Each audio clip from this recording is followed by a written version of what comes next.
الرسالة 13. لماذا في مدينتنا تتجمد الأحلام؟ لماذا نتبع خطوات حبيباتنا ونحن خائفين؟ لماذا تتحطم أجنحتنا كلما فكرنا برؤية حبيباتنا والجلوس معهن لدقائق؟ لماذا نحتمل الزمن؟ لماذا لم نعتد على البكاء بعد؟ لماذا نحمل حقائبنا لنرميها على المفترقات دائما ونتشرد بعد ذلك؟ لماذا أكتب أحزاني أصورها دون أن أفكر بمحوها؟ لماذا تعلقت بالحب وتواصلت معك من خلاله دون أن أشعر بمرور الوقت وتعاسة الكلمات؟ تدمرنا أساطير الأجداد، تجعل منا أناسا محنطين نسترجع حبو العظماء القساة على مصاطب الظلم والمعاناة.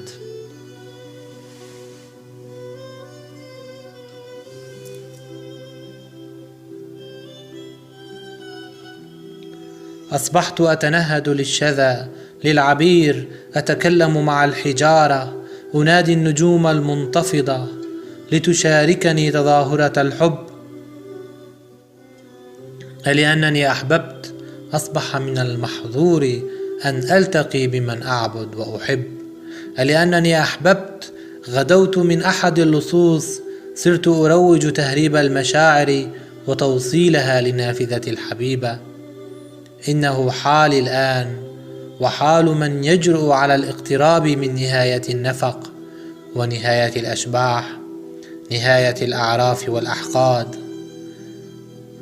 ما يزال الوضع على حاله القديم، خوف وخوف ثم موت على أسوار الحياة حسب الأصول والشرائع.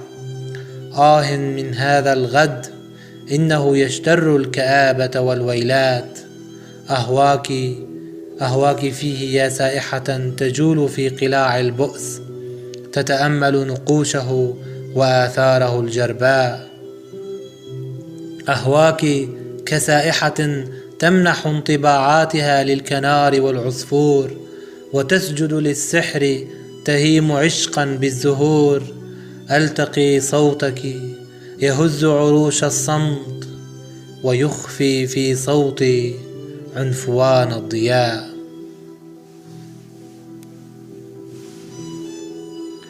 أحب هذه الزنزانة، كم لي فيها أدمع مكدسة، وصرخات أقلام لا تموت، وصفحات من كلمات ثائرة.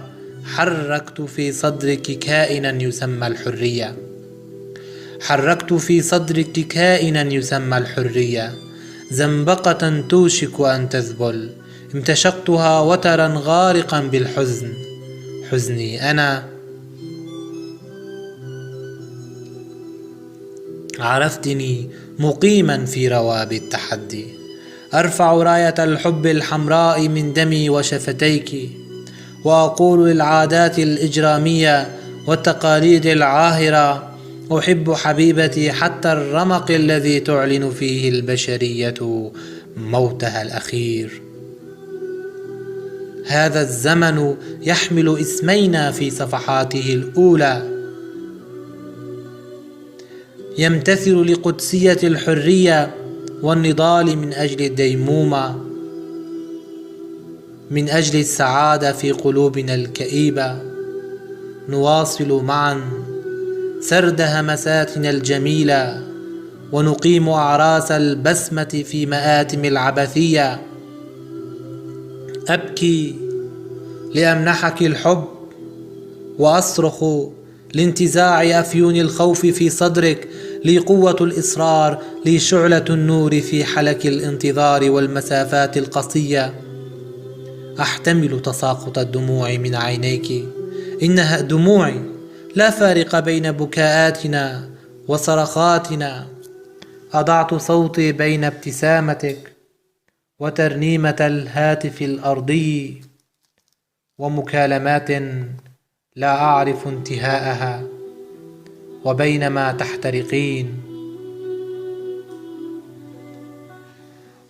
تحترقين تولد من ناري سلالة احتراق أشد أوارا. كلانا نتدفق ينابيع حمم من بعضنا من تيه دموعنا وقبلاتنا التي تصنعها شفتانا، فتأبيان الابتعاد عن بعضهما كأن قدرهما أن يذودا عن بعضهما للأبد. حضنتك بشدة وتمنيت توقف نبضي عن الخفق، لأني أدركت ذروة اللذة الكمالية في الحياة من خلال لحظة اتحاد لا مثيل لها في حياة الإنسانية. إنك الصفاء الذي يجعل من كتاباتي بساتينا وغابات. أشتاق صوتك، أخاف عليك من زلات قلبي وهفواته الكثيرة، لكني واثق أبدا من براءتي في التعامل معك. إن التمسك بالحب حتى الخسارة المطلقة خيار قاس. حبيبتي، في حبك يبتدئ تاريخ جديد للعاشقين، وتتضح من جديد مرايا المآسي بنكهة غريبة وطعم مميز يشبه غصة رجل ينازع موتا في مشنقته التي نصبت في ساحة موحلة. اشتياقي للنوم في عينيك يعادل شوق العواصف للبراكين وشوق الزلازل للفيضانات. إني ألمح دائما نظراتك من وراء الأسلاك الحدودية التي تفصل بين الأقرباء في البقاع النائية. هناك تخيلت أننا كلينا نتجاوز البقعة التي تفصل دولتين ونحن نحاذر من الدوس على لغم. كل ألغام الشوق تفجرت بنا، لكن وحين بدأنا نقترب من بعضنا حتى كدنا نصل، وإذ بلغم نثر أشلاءنا على خارطة الوطن الواحد. ما أروع لذة الألم رغم مرارته. بالرغم من صعوبة المعادلة العاطفية نحتمل الألم وننحني للجراحات ونحترمها. إنها سر من أسرار الولادة والموت. هل بإمكاننا إنجاب الوردة الحمراء في كل حين لنضعها فوق مقبرتنا التي ستكون في كل مكان كالشهداء في كردستان؟ همومنا، كلماتنا نتنفسها عبقا يراسل النجوم ويفتح نافذة في قلب القمر.